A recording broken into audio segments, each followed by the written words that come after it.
حضور علیہ السلام کو اللہ تعالیٰ جل شانہ نے جو حسن بخشا، جو جمال دیا، جو خوبصورتی دی، وہ حضور کے مبارک قدموں سے اس کا انداز کیجئے کہ جس کے قدم اتنے سونے ہیں اس کا چہرہ کتنا سونا ہوگا۔ حضرت عبداللہ بن بریدہ رضی اللہ تعالی عنہ حضور کے مبارک قدموں کا ذکر کرتے ہوئے وصف جمال محمد کی کہانی چھیڑتے ہیں اور فرماتے ہیں کان رسول اللہ صلی اللہ علیہ وآلہ وسلم احسن البشر قدما، کہتے ہیں کہ کائنات میں جتنے سونے قدم میرے حضور کے تھے کسی کے تھے ہی نہیں۔ جو جمال اللہ نے حضور کے مبارک قدموں کو دیا تھا، اللہ اکبر، وہ کسی اور کا مقصوم نہیں تھا، خوبصورت قدم۔ اور حضرت انس رضی اللہ تعالیٰ عنہ، حضرت ابو ہریرہ رضی اللہ تعالیٰ عنہ اور حضور کے وصاف ہیں حضرت ہند بن ابی حالہ رضی اللہ تعالیٰ عنہ، یہ حضور کا حلیہ بیان کرتے ہیں۔ حضرت امام حسن بن علی رضی اللہ تعالیٰ عنہ نے حضرت ہند بن ابی حالہ کو ایک دن کہا کہ مجھے اپنے آقا و مولا کا حلیہ بتاؤ، تو انہوں نے حضور کا حلیہ بیان کیا۔ یہ حضور کے وصاف ہیں، چونکہ انہوں نے حضور علیہ السلام کو بہت قریب سے دیکھا اور آقا کریم علیہ السلام کی زیارت سے مالا مال ہوئے۔ ویسے حضرت امام حسن نے بھی تو حضور کو دیکھا تھا اور بھی اصحاب نے حضور کو دیکھا تھا۔ یہاں یہ بات دلچسپی سے خالی نہیں ہے کہ صحابی ہی تب بنتا ہے جب وہ حضور کو بنظر ایمان دیکھے، لیکن صحابہ ایک دوسرے سے پوچھتے تھے کہ بتاؤ حضور کیسے تھے، میاں تم نے نہیں دیکھا؟ تو وہ کہتے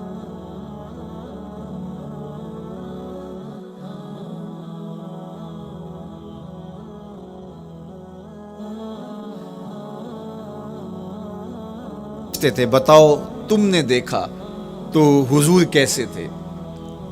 اگر ان لوگوں کی تعداد میں آپ کو بتاؤں تو 3 درجن سے زیادہ نہیں ہوگی جو حضور علیہ السلام کے وصاف ہیں، حضور کے حلیہ نگار ہیں، جو آقا کریم علیہ الصلوۃ والسلام کی صورت کا نقشہ بیان کرتے ہیں۔ دیکھا 1,24,000 اصحاب نے ہے، لیکن جو وصف بیان کرتے ہیں، شمائل رسول کو بیان کرتے ہیں، ان کی تعداد 3 درجن سے زیادہ نہیں ہے۔ اور یہ بھی وہ لوگ ہیں جنہوں نے حضور کو بچپن میں دیکھا، جنہوں نے حضور کو سوئے ہوئے دیکھا، حضور کو بہت قریب سے دیکھا۔ حضور علیہ الصلوۃ والسلام کے پاس ان کا آنا جانا بہت زیادہ تھا، اس طرح انہوں نے حضور علیہ السلام کو دیکھا۔ حضرت حسان بن ثابت رضی اللہ تعالی عنہ فرماتے ہیں کہ میں جو حضور کا حلیہ بیان کرتا ہوں تو اس کا سبب یہ ہے کہ میرے پاس حضور کو دیکھنے کا ایک طریقہ آ گیا تھا۔ فلما نظرت الی انوارہ فودعت کفی علی عینی خوفا من ذہاب بصری، کہا کہ جب میں حضور کو دیکھتا تھا تو اپنی آنکھوں پر انگلیاں رکھ کے انگلیوں کی اوٹ سے دیکھتا تھا کہ حضور کے جلووں کی چمک سے میری آنکھوں کی بینائی نہ جاتی رہے۔ یہ کون کہہ رہے ہیں؟ حضرت حسان بن ثابت رضی اللہ تعالیٰ عنہ۔ اور آپ جانتے ہیں حضرت حسان بن ثابت رضی اللہ تعالی عنہ شاعر ہیں، اور شاعر حسن دیکھنے میں بڑا دلیر ہوتا ہے، اور یہ حسن بھی ابھی پوشیدہ ہے، 70,000 بشریت کے پردے ڈالے گئے ہیں۔ اگر یہ حسن بے نقاب ہوتا تو کوئی جلووں کی تاب ہی نہ لا سکتا۔ یہی بہتر ہے کہ وہ پردے میں رو پوش رہے، وہ اگر پردہ اٹھا دے تو کسے ہوش رہے، کس کی ہمت تھی۔ اب چھپا ہوا مستور حسن بھی اگر دیکھتے ہیں تو آنکھوں پہ انگلیاں رکھ کے دیکھتے ہیں، اور بیان کرنے والوں کی تعداد میں نے عرض کی کہ 3 درجنوں سے زائد نہیں ہے۔ تو یہ وہ لوگ ہیں جنہوں نے حضور کو دیکھا۔ اب امام حسن پوچھ رہے ہیں حضرت ہند بن ابی حالہ رضی اللہ تعالی عنہ کو کہ آپ نے حضور کو دیکھا تو مجھے بتائیے میرے نانا کا جمال کیسا تھا۔ تو حضرت ہند بن ابی حالہ نے حضور کا حلیہ بیان کیا۔ تو جب حضور کے قدموں کی کہانی انہوں نے بیان کی تو حضرت ہند بن ابی حالہ نے کہا کان النبی صلی اللہ علیہ وآلہ وسلم شسن القدمین والکفین، حضور علیہ السلام کے مبارک قدم اور حضور کی ہتھیلیاں پر گوشت تھے۔ یہ حضور علیہ السلام کے مبارک قدموں کا جمال بیان کرتے ہیں۔ اللہ اکبر۔ اور حضور علیہ السلام کے قدموں کے بارے میں امام ترمذی جو شمائل میں حدیث لائے ہیں، اس میں انہوں نے یہ بھی بیان کیا، کان رسول اللہ صلی اللہ علیہ وسلم مسیح القدمین، حضور علیہ السلام کے مبارک قدم ملائم تھے، خوبصورت تھے، کھردرے نہیں تھے، کوئی پھٹن نہیں تھی۔ عمومی طور پہ قدم پھٹ جاتے ہیں اور ایڑیاں بہت سارے لوگوں کی پھٹ جاتی ہیں تو وہ خوبصورتی باقی نہیں رہتی، تو وہ کہتے ہیں کہ حضور مسیح القدمین تھے، اور جب آقا کریم علیہ الصلوۃ والسلام کے مبارک قدموں پہ پانی ڈالا جاتا تو وہ ڈھل کے نیچے چلا جاتا۔ یہ تھا حضور کے قدموں کا حسن اور حضور کے قدموں کا جمال۔ اچھا، آقا کریم علیہ السلام کی جو مبارک ایڑیاں تھیں وہ زیادہ پر گوشت نہیں تھی، ان کے اوپر گوشت زیادہ نہیں چڑھا تھا، اس لیے کہ ایڑیوں کا زیادہ پر گوشت ہونا ایڑیوں کے حسن کو زائل کر دیتا ہے۔ حسن کا مرقع ہی جمال مصطفیٰ ہے، تو اس لیے اللہ نے ایک ایک عضو کو تراش کر کے بنایا ہے، بلکہ پوچھ پوچھ کے بنایا ہے۔ جس طرح حسان بن ثابت رضی اللہ تعالی عنہ کہتے ہیں کأنک قد خلقت کما تشاء، محبوب مجھے تو یوں لگتا ہے جس طرح آپ کے رب نے آپ کو آپ سے پوچھ کے بنایا ہے کہ محبوب بتاؤ کہ میں آپ کے اعضاء کو کیسے توازن اور کیسے حسن اور کیسے جمال دوں۔ تو حضور کی مبارک ایڑیاں یہ پرگوشت نہیں تھیں، باقی حضور کے پاؤں پرگوشت تھے اور کوئی پھٹن نہیں تھی، بالکل نرم گداس اور بالکل جو ہے وہ ملائم تھے، اور جب پانی ڈالا جاتا تو پانی ڈھل کے نیچے ایک سیکنڈ میں آ جاتا۔ یہ اللہ نے محبوب کو حسن دیا۔ حضرت ہند بن ابی حالہ نے کہا کہ حضور کے مبارک تلوے جو تھے وہ درمیان سے اٹھے ہوئے تھے، ایڑیوں سے لے کر کے انگلیوں تک یہ تلوہ کہلاتا ہے، جو اس کا نچلا حصہ جو زمین سے مس کرتا ہے، اور اس میں جو درمیان والا حصہ ہے یہ اٹھا ہوا ہو اور بالکل پاؤں سیدھا نہ ہو تو یہ پاؤں کا حسن ہے۔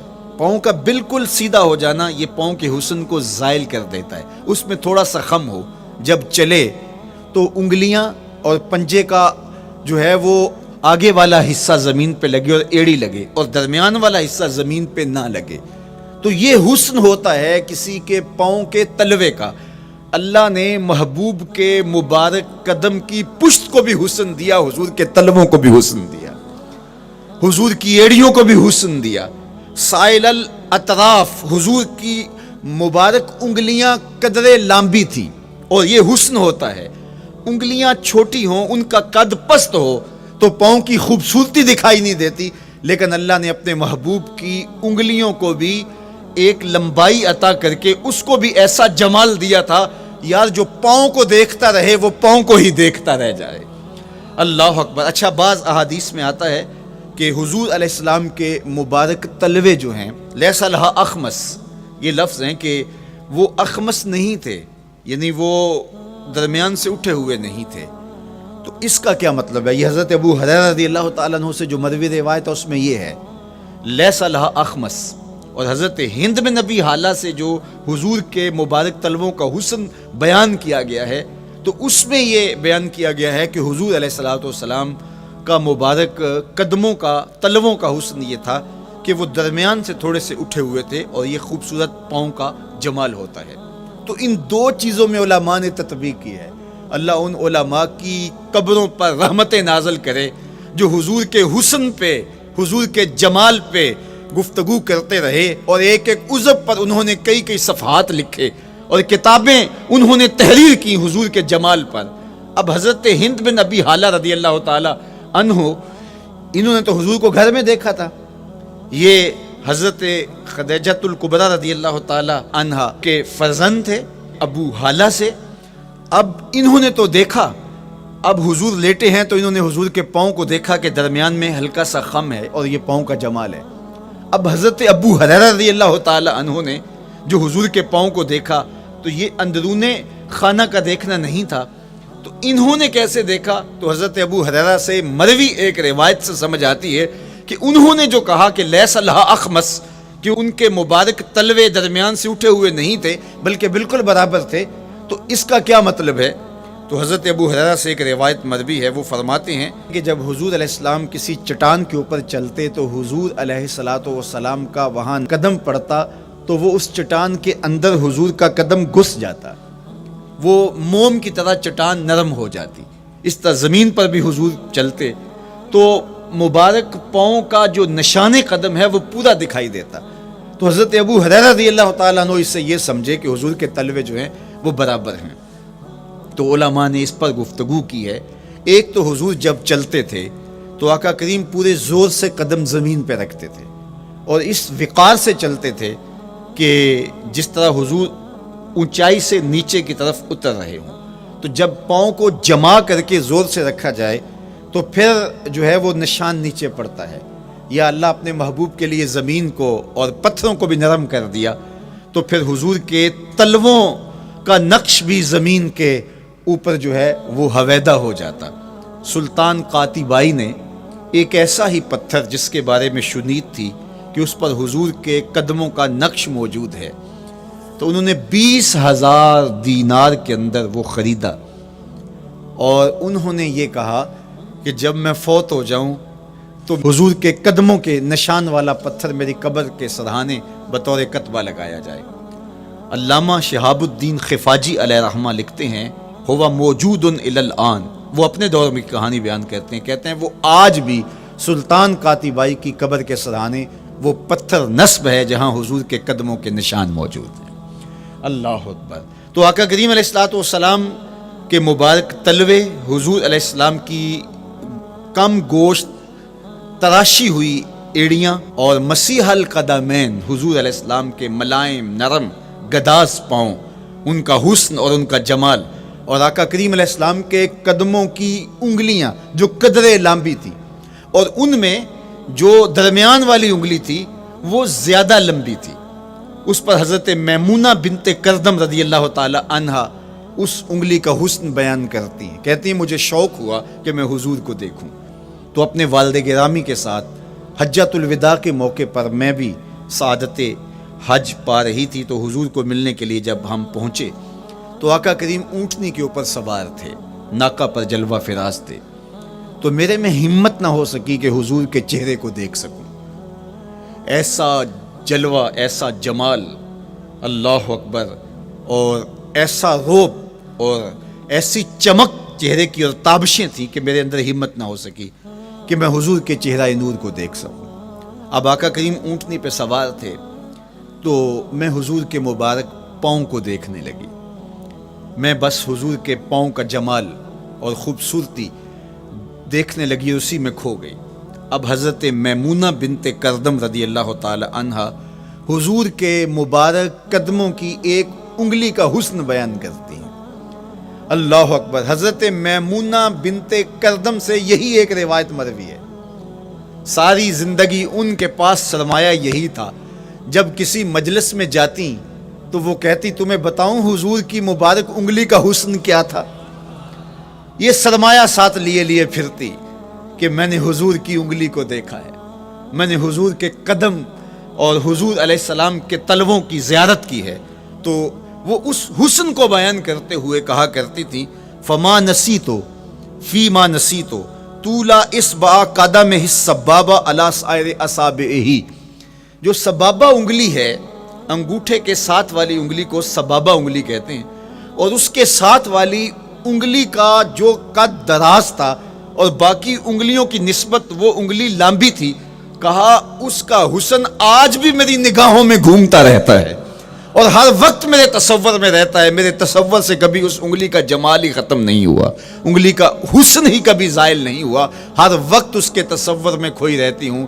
یار چہرے کے جمال کو کون بیان کرے گا، یہاں تو انگلی کا حسن بیان نہیں ہو رہا۔